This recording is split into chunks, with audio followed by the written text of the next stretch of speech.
Welcome to Coach's Corner Podcast by Well at Humana, where we talk all things health and fitness with an authentic, informative, and real-world lens. Our goal is to help guide you in your journey to live well. Whether it's your first time here or we're on your favorites list, we want to thank you for tuning in to Season 2. Welcome, everyone, to this episode of Coach's Corner. This week, we're talking about a topic that I, for one, don't feel like gets talked about enough: underfueling. And it's simply not the answer. I'm your host, Dana, and I also have host Amy here with me in the studio. Hey, guys. What's up, Amy? And for you guys, we have a new member of the team we would like to welcome. Everyone, meet your new host, Hayley Robb. Hey guys, what's up? I'm glad to be here. We are glad to have you, Hayley. A little bit about Hayley. Hayley is a formal journalist turned strategic communicator and coach. She previously worked at public health relations firms supporting community builders throughout the state. She is super passionate about fitness with a goal to blend the two interests together, which made Exos and Well at Humana the perfect fit for her. I, for one, have to say we're super glad to have Hayley on the team. She's going to bring an interesting perspective from not only general population, but also like that fitness edge and a fitness expert, because she's coached for so many years as well. And as you know it, you're going to be in the hot seat. It's your first time on the show, so I'm turning it over to Amy for our favorite part of the show, rapid fire questions. All right, so I kept these like pretty easy. Okay. So are you ready? I guess Like so. Don't even think. Like literally first thing that pops into your head. I'm ready. All right. Favorite color? Yellow. Favorite season? Ooh, fall. Morning or night person? Definitely morning. What's your coffee order? Ooh, black coffee. Sweet or salty snacks? Sweet. Favorite exercise? Deadlifts. Ideal breakfast? Eggs, chicken, sausage, toast. Job title? Communications marketing manager. Fancy. Do you collect anything? My boyfriend would say a lot of stuff, but clothes. Close. Nice. How many hours of sleep do you get a night? 7 to 8. And how long does it take you to get ready in the morning?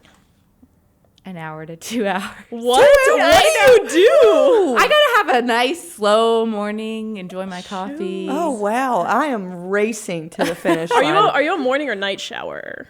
Definitely night shower. Night shower. Yeah. I will Me have too. to say, I like to be clean when I get in bed at night.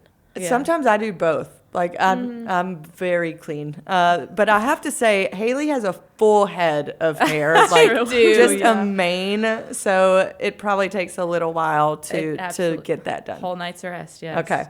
All right. Well, you did great. Cool. Yeah, that was like the quickest part. anybody's. You didn't even hesitate. Some people we get some like for a while. That was a really strong showing on our first time out. Yeah. So I think for you guys, like that's a true indicator we're gonna have some success here with our new host. So Nice. let's hop into this topic. So a nutrition topic that I don't really think gets talked about a whole lot. Like we're always talking about weight loss.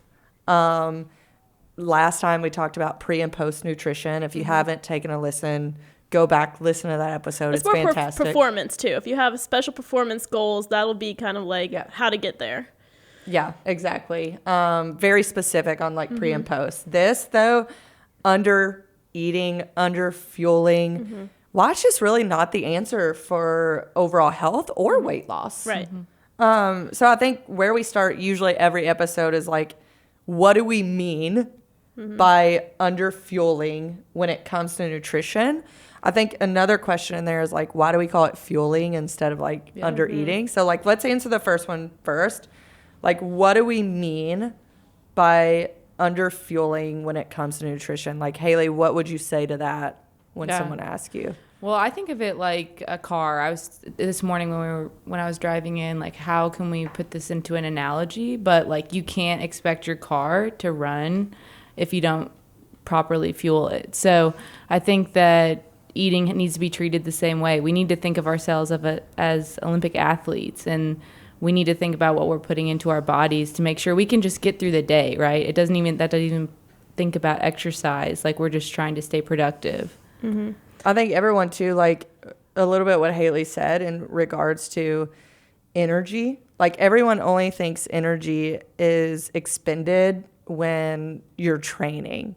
or like, I don't work out, like, I don't need to eat as much food. Like, technically maybe right, but you're expending energy when you get out of bed. You're expending energy when you curl your hair. You're expending energy when you walk from your garage to your workplace. And I think, you know, when someone is under eating, they're really consuming fewer calories than their body needs to function properly. That's probably the simplest way to put it, is like, they're not getting enough calories for their energy needs. And I think what we have to look at is that acute, meaning there's a specific goal you're working for, so you're eating less to, you know, you see that in bodybuilding would be acute, like you go for 16 weeks in a deficit. With wrestling, they have to make weight, so you go into a deficit for an amount of time. But I think more what we're talking about here today is like chronic, long-term under eating and the impact it can have, and like what can happen if that occurs. So chronic, I think you said it, but can you just for our listeners one more time, what do you define as chronic? Yeah, like, and this is probably personal, like I feel like I was a chronic dieter like for years. So I probably like literally started watching what I was eating probably my first semester in college. I was a softball athlete. I was on a smaller side. I was like $115 at the time, 5'6", like tiny. But there's different sizes of athletes out there, right? And you go, it's also my freshman year of college. You go to the cafeteria and they got cookies every day and they got ice cream every day. And other girls would eat it, so I did too. And then I gained also we're like lifting heavily. I gained like 11 pounds and like freaked out.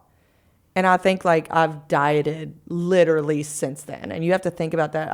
I was 18 years old then. So I would say like, and I don't know that I was under eating, but I would say like most women are probably chronic dieters, have tried multiple diets for long periods of time.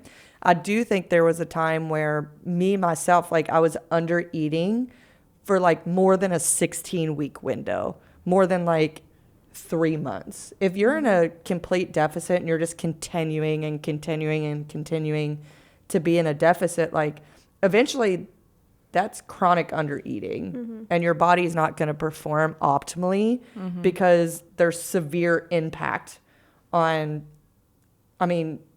your hormones for one. And what that's going to cause, it's going to greatly impact your energy levels on being able to make it throughout the day. I hear so many women say like, I'm so tired. I'm like, what are you fueling yourself with? They're like, well, I had some egg bites and a salad today. And I'm like, girl, so it's like, and that's completely normal in our, in the day to day. So let's dive in. Like, what are some of those negative effects? Because it sounds like, people are like, I want to lose weight. I'm just going to cut my calories. Science, calories in, calories out. They might see that initial weight loss and be like, this is the way. But then they get into that chronic under eating. What are those effects that you'll start to see? I think I'm going to like take it back to biology, like primal. I think we have to understand like our bodies have evolved during an era that food was scarce, right? And so as a result, we are programmed biologically to keep weight on us as like homeostasis, right? Our body has a set point, which is called homeostasis, that it's very comfortable, that your hormone levels are balanced, everything's beautiful and bright, and you're functioning really, really well from like a performance perspective. And when I say performance, I don't mean in the gym. Like you're performing well as a wife, you're performing well as a spouse, you're performing well as a husband, you're performing well in the gym, as a mother, as a father, in the gym, as a friend. And like the brain can distinguish between like healthy weight loss and long durations of lower calorie intake, which basically they call it like starvation mode. Yeah. Where, so when we start to lose body fat, our brain senses like trouble. and triggers like a variety of way too complex to get into, like hormonal mechanisms designed to prevent us from losing too much weight. So when we're in deficits for too long, it can start to cause problems because it's your body and your brain telling you warning signs, stop, stop, because we've been without for too long. And we go in that starvation mode, and then like your body's technically preventing you from losing anymore. It's holding on to everything. Like, so how you're taking it primal, I mean, think about it like, cavemen, they didn't have drive-thrus, right? You take down your woolly mammoth and you're eating on your woolly mammoth. You run out of woolly mammoth. You don't have any more. You don't know when the next one's coming. Your body is like, oh my gosh, let's protect. We want to keep you alive until we get our next, I don't know, woolly mammoth. Who knows? I don't even know if they ate that, whatever. But, so your body wants to protect you and wants to hold on to that. And like, that's what, I referenced women in the beginning, like men do that too, right? There's no gender for that or anything. Like, it can happen to anybody. And I think the real question you ask is like, what are some concerns if like you are chronically under eating? And that's like a few signs that you can pick up like instantly would be like physical tiredness is one, but let's be honest, like we're all tired. This is like a rushed life. Usually it's very hustle and bustle most of the time. Some brain fog. Mental fatigue. Like mental fatigue is a huge thing. Like drastically low energy levels. Like if you're in your 20s and you are like just completely crashed at the end of your workday, and like let's say you don't have children yet either, like that's a whole different thing, but there's something you got to evaluate some things. Like maybe you're not taking in enough calories. Like you shouldn't be that exhausted. Another one is like reproductive health. Hormones. So like, are you getting enough vitamin B? Are you getting enough iron? As well as like hair, nails can become like really brittle skin. All those are affected by hormones. And when we're not fueling properly, because what you're saying? We're gonna do this now. She was gonna save it for later, but Amy has a saying that's so good. It's not my saying. I'm sure I heard it somewhere. But we can be overfed and underfueled. Yes, like we're done here. So like, I mean, you can, and that's the thing too. Like I know we're talking about under eating, but you can even overeat.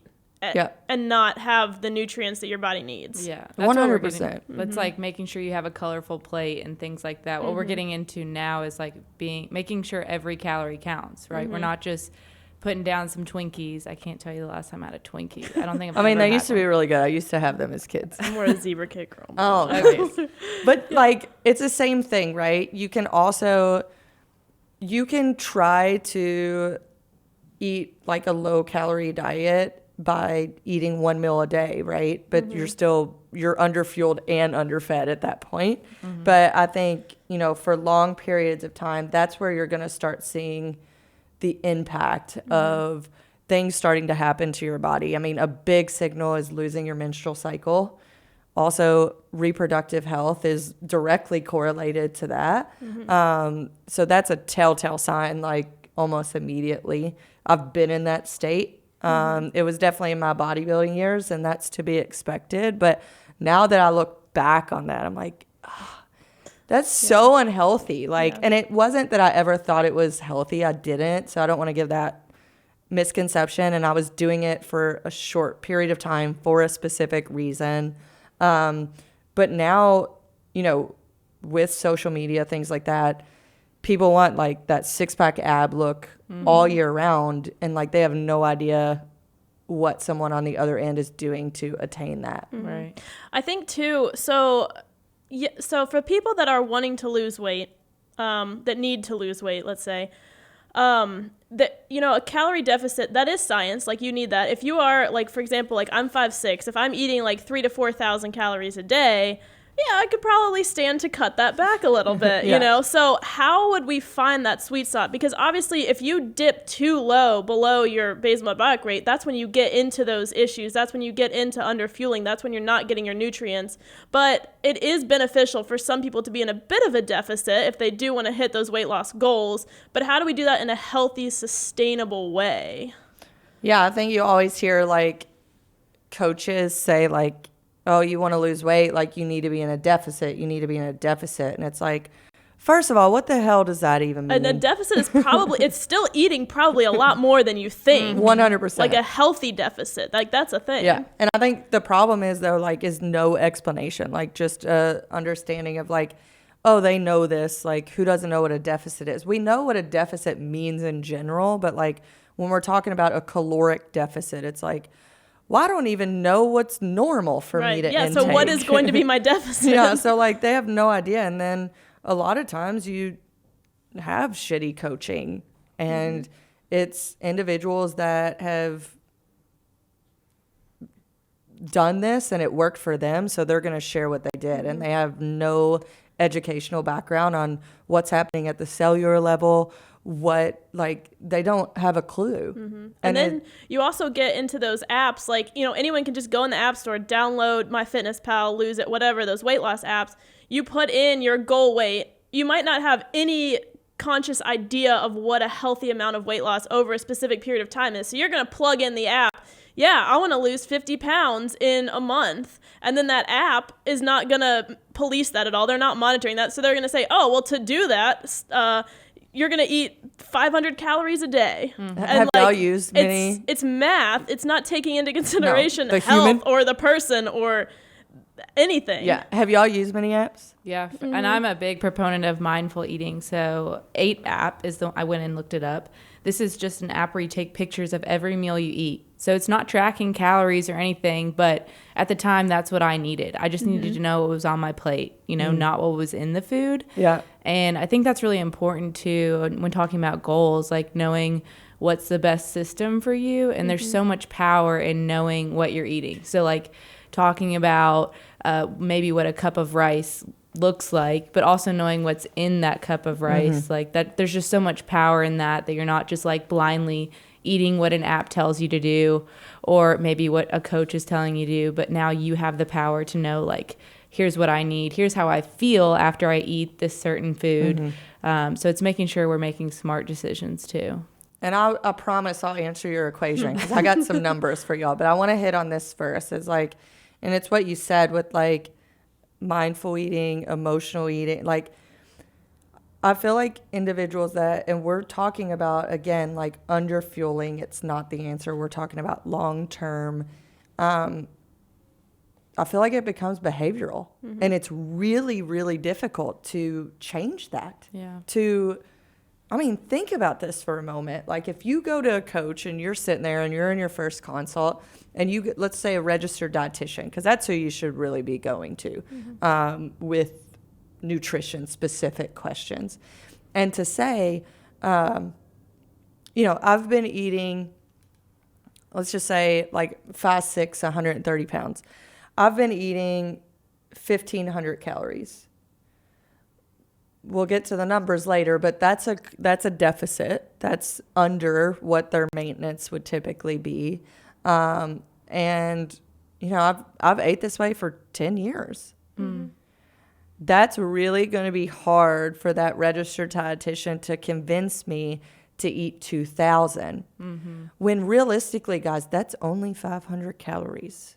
That is literally like A Pop-Tart. Yeah. Let's even pick a healthy option. That's Okay. literally like, let's pick a healthy option, Amy. That's Like really peanut like, butter and that's something. That's a peanut butter, banana, and a protein shake is going to get you around like probably 400 calories. So like, that's it. That's not that big of a deal. But when we hear numbers does stuff like psychologically to people when they hear like, okay, I've been eating 1,500 calories for 10 years and I'm not losing weight and my main goal is weight loss and you're telling me to eat 2,000? Like, no, I'm walking out of your door. So I think like that's really hard to do. And like that registered dietitian better be able to like come with heavy proof on that. I remember I worked with this girl, and I wasn't going to tell this story, but I am. She, it was years ago. She's 5'10". She, at the time, weighed like super thin. Weighed probably like 160, 165. At 5'10", guys, that's really thin. So she came to me, and her goal was body composition. Like, she wanted to gain more muscle. And I looked, and she was eating, like, I had her track her food for 1 week using MyFitnessPal. I didn't even set goals around it. I just wanted her to track for 1 week to see where she was at. Then we did 2 weeks. I wanted to make sure we were there. She was like on an average of like 1,600 calories. She's 5'10", like 165, which is super skinny, eating 1,600 calories. And she's like, that's just what I'm like accustomed to eating. So we worked together for probably like at least 12 weeks, maybe 16. But we had this talk of like, okay, your goal is to gain muscle. Like, in order to do that, we have to eat food. Mm-hmm. Like, you have got to eat more than you are eating. And explain to her the whole, like, how your body is using this, how your body is using food as fuel, how it's building you bigger and stronger, whatever. In a 6-week time frame, and I took her up small, but she was succeeding so well, like, it was really sky's the limit. And this isn't with everybody, guys, but this was a like extreme case. In a 6-week time frame, we went from eating 1,600 calories to 2,200 calories a day. She had a full 6-pack. Like, just, it came out of nowhere. Mm-hmm. And she didn't have that before. Mm-hmm. That's kind of what I want to explain. Like, she didn't have like huge arms and huge legs. Like, she was skinny and didn't have like any formative abs or anything like that. We went from eating, essentially doubling her calorie intake every day. And we added like 2 back-end meals. Like, we added a pre and post meal. Wow. So, and we added it with carbs and proteins only because she was getting enough fat. And within 6 weeks, like, we're at 2,200 calories. She's up like 5 pounds, 170, and just completely shredded. Wow. And I think that's like, but that takes a lot of trust. Mm-hmm. Like, that is very hard to tell someone, like, hey, you just been eating too little. Mm-hmm. And understanding that it's a long process, too. This doesn't happen overnight. You can't just incorporate one more meal. Yeah, we went up like 200 calories a week. And if she was feeling, like, full for a little bit, we wouldn't go up that much the next week. But it was, like, a gradual, and she's like, oh, that's not even that much food. And then her body's like, give me more. We took her all the way up to 2,600. Dang. Okay, so that's an athlete, though. How does that... She was general public. General population? No, she was, like, at the time, probably 28 years old. She was doing CrossFit, but, like, as a general population, not... Like, just normal not workouts. Athletically, for, like, 3 to 4 days a week. Mm-hmm. Yeah, so nothing, like... It would be anybody that we work with here. So that's like, a testament to that. But if you want me to answer your equation question. Yes. The suspense. A good way to like start is, and guys, this is not exact. Mm-hmm. This is like, if you go to someone and you're like, I don't even know where, like, I'm not going to go get my like resting metabolic rate tested, none of that. This is just a ballpark figure of where you can start. And even with these numbers, too, like, you need to take into consideration how active you are. If you're more active doing that, if you have more muscle in your body, that's going to require more calories at rest to maintain that. Mm-hmm. But this is a good place to start. Yeah, and be honest with yourself. Or you, like, today, this is my 5th meeting, so I've sat all day long. Like, be cognizant of, like, how much you're moving. But an easy way to, like, just find your baseline. Just find where you are maintaining, where you are kicking it, you're cool. You take your body weight and you just multiply that anywhere from, like, 14 to 15. So, for example, like, if I am 130 pounds, if I multiply that by 14, that's 1820. So that's around my maintenance calories. And this is me, guys. So I can tell you, like, this is exactly around my maintenance calories. If I would have went to like 16, I think it's like 19 something. But that's around like where I sit at pretty normally. If you want to lose weight, you take that back number down. So you go body weight. So say, again, 130 pounds. And you multiply it anywhere from like 12 to 13. So I did 13 in this instance, and it was 1690. And I'll give you guys a little tidbit. When I was competing in bodybuilding, meaning like very strict, I never went under 1690, and I lost a pound per week for 16 weeks, every day on a Saturday. Wow. Saturday morning, it was a pound down. And so it was like 17 pounds down in 17 weeks, which I know that sounds forever, but like that's a lot of weight. Like, and especially like you have to consider maybe the amount of weight that you're looking to lose too. But again, like gives you a rough estimate. If you're looking to gain, if you're struggling to put on weight, a good start would be body weight. For me, 130 pounds times 16 plus. So you can go much higher, but it's around 2,080 calories. I would say like I need to go a little higher than 16 for my like surplus and be around like 2,100.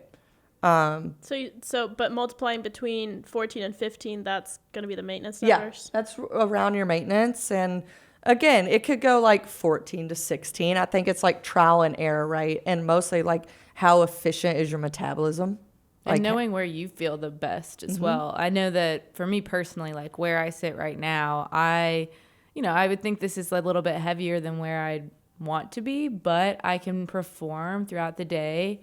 I'm productive all the way through the day with a few cup of coffee. Yeah, everybody has to. I've got to have some caffeine. But and I'm also the strongest I've ever been. So it's kind of like giving yourself grace and accepting maybe things that are out of your control. Like there's so many body types out there, and comparison is horrible. We're always it's a thief of joy. Yeah, we're gonna always look at someone else and say, "Oh, I wish I looked like that." But you have to look within and say, like, where am I gonna be performing best at? And again, performance is not in the gym. It's being the best, sister, wife, friend. Like like going back to the beginning. And feeling good, right? Yeah. And like like I like food. Like I don't want to I don't want to not eat. Like I don't know. I think sustainability. I feel like my body's in a good maintenance. Like I could 5 pounds give or take, whatever. But like I'm happy. Like I feel like I have found a balance where like I can still, go out a couple nights a week,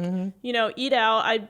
Amy has a banging social life. I plan for it. I have, I don't always run it off the rails. Sometimes I'll get something healthier. Sometimes I will go for the burger. I'll have a couple cocktails on the weekends, but like that's my balance too. Like my mental health matters too. So yes, I got my food in check. I'm making sure that I'm getting enough fuel, enough like foods that are dense in my macronutrients, my micronutrients. I'm hitting those. I've got that taken care of. And then like I play around with the fun foods too. Like it's all balance, but making sure that you have that base of fueling though, like making sure baseline. Like you are getting enough vitamins and minerals and stuff. Like, cause I can tell. And that's the other thing too. Like you can hit these calorie targets with Pop-Tarts and Twinkies. You're going to feel terrible. You got to think about like, what are the micronutrients? What are the the macro and micronutrients, and like what vitamins and minerals are you getting? And honestly, guys, you get that from like whole nutrient dense food. Like, are you feeding or are you fueling? Yeah. You gotta fuel. You gotta put premium in that Ferrari. There you go. And it's different. And it's I gotta hit this before we move on though. Like I seen do you call it a GIF or a GIF? GIF. What? Oh no! What a debate. GIF. Okay, write us in on if you think it's a GIF or a GIF. But whatever it is, I seen one the other day that was like, girlfriend, those extra 5 pounds are your happiness. And it truly is. Like, when I was dieting years ago, I was miserable. Like, and I'm kind of like Amy, like I'm hanging out right now, have been for years. Like fine with where I am. I could be a little bit like more lean, but I've done that, and there's more to life than that. And if you're sacrificing your joy and your happiness, like those are some things to consider when you're doing that. But that's also too, so the people that really do need to lose weight have talked with their doctor. You know, they said, oh, you need to lose weight, you need to get this under control. And they do need to lose weight, and they do need to cut back a little bit. Like, it is hard, but it is doable, especially if you're in a more reasonable deficit instead of just like an extreme. Like, that's miserable. So like, you can lose weight, you can be in a little bit of a deficit. You will need to lose weight, obviously, but there's a very healthy way to do it, and it's hard, but it shouldn't be completely miserable. And it's going to take longer. And if you don't admit that to yourself, then nothing is going to be sustainable for it to work for you. Yeah. And it's one of those things where it's not glamorous, it's not pretty, it's not easy, but it will be long term. And I think that is the question. It's like, is this sustainable? Is this diet that you're doing, quote unquote diet, like, is it sustainable? And like, have realistic expectations on timelines. And if you are in that position of needing to lose weight, don't think of it as a diet. Don't think of it as this thing that I'm doing to just lose weight. You need an overhaul of your lifestyle. Oh, like, big time. Think about what's happening, because it's not the problem with a quote unquote diet that people think about. They're like, oh, I need to drop weight for this wedding or this reunion or this whatever. And they diet, and then they lose the weight, and then they change nothing that's not sustainable. They're gonna gain it back and more. But if you think of it as a lifestyle change, this is who I am now, this is what I'm doing. It's slow, it's gradual, but it's effective. And you're adding in movement, you're adding in exercise, you're cutting back on those refined, processed foods. You're adding in more quality proteins, quality carbs, quality fats. And that's what you focus on more.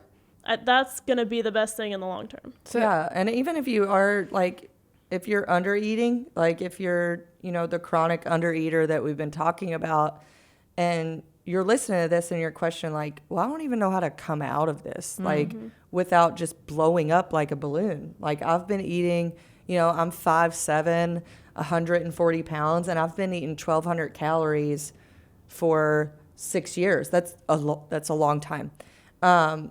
Words of advice for you would be like, increase slowly. And see how, like, give your body enough time to adjust. Is like, so if you're eating 1,200 calories, you've been eating that way for 6 years, your body type is not even close to being, like, someone that would eat 1,200 calories is a child, or someone that is literally like 5'1" and weighs around like 95 to 105 pounds would be someone that should eat that much. So at that point, like, add in like a banana for a week. Like, every day you have an additional banana. That's going to be around like 100, 110 calories for you, depending on the size of the banana. And then do that for like 2 weeks. See how your body adapts. Like, instead of saying like, oh, add 100 calories, which is like, oh, just say add a banana. Yeah, small changes. It's not hard to do. And then like, when your body adapts to, now we're at 1,300 calories. Okay, let's add in a shake that's like 200 calories, like high protein, low carb, low fat. Now we're up to 15, and let's let your body ride to see how you're doing. You may feel a little bit bloated, but that's something else you need to understand. Like, you don't gain 2 pounds overnight. That's your body and your GI system, which your GI system may not be okay and functioning properly because you've been a chronic undereater. That's what happens. Your GI system is underperforming and can be interrupted because of longevity of undereating. Yeah. I was thinking it's important to call out too, like, listen to your body when it's hungry. Yeah. Like you're hungry because your body is like, I need food. And I think we really glorify appetite suppressant. Oh, if you're hungry, drink some water, or take these things, it'll make you not hungry, or drink coffee. No, like, your body is hungry because you're hungry. It's saying it needs fuel. And so I also think too, for chronic undereaters, like, pay attention if you are purposefully suppressing your body's natural hunger. 100%. And yes, if you have been chronically under eating, like that will go away over time. You probably will have to force yourself to increase the food, but 100%. pay attention to things. Yeah, and take emotion out of it. Like kind of going back to like if you're not hungry or if you forget to eat or you just don't have time to eat, like take that emotion out of it and just eat to fuel at that point, right? Grab those bananas, people. You can eat on the go. Can't keep driving the car when it's out of gas. Exactly. It's going to stop. So as we end this episode, like I want to leave on this question to you guys is like, when, this is a big one, like when does health outweigh fat loss? Like when would you say, like for someone, like when should people really start paying attention? This is a tough one. Paying attention. So like, when does health outweigh like fat loss? So many people are so focused on like just fat loss. What are some signs and symptoms like they can recognize to start like taking their health seriously? I think if you start to see those signs like hair loss, like your skin is just tight and kind of like crusty, your nails stop growing. If you're too tired to get through the day, you're miserable. I also think if your way of eating has become obsessive in any way and you can't focus on anything else, you're missing out on social aspects, you're not being the best you can be in all areas of life, I think that's when it becomes a real issue there too. Yeah, and I think you hit it right on the head for me is like when you start to become pretty obsessive with everything that you're putting into your mouth and everything that you're eating, like you're truly starting to lose the joy out of life and it no longer becomes about health. You're obsessed about weight. And those are two very, very different things. And that is okay. Like it's not something to be like ashamed of either because so many people go through that. And it's like, it's important that you find your support system and you find the right medical help that could help you with that. But I also like really physical signs as well as emotional and mental. Like if your moods are just absolutely everywhere all the time, that can be a very clear indicator. Like, because at that point, like depression can I'm set mean in. when I'm hungry. Yeah, who isn't? Like that's why they have hangry, right? I can't imagine being like that constantly. Oh, For me, it's like daily activities just becoming disrupted. We know what our regular day looks like. So, if it's harder to walk up the stairs or like you said, mood, sleep, productivity, like if it's harder to get through the day, like start checking in on yourself. If you stand up and start seeing stars. Yeah. please seek medical attention. Please get Awesome, guys. Well, Hayley, you knocked it out of the park on your first episode. Thank you guys so much for joining. We will be back in 2 weeks with our next episode of Coach's Corner. Thanks. Thanks, Thank you all. guys.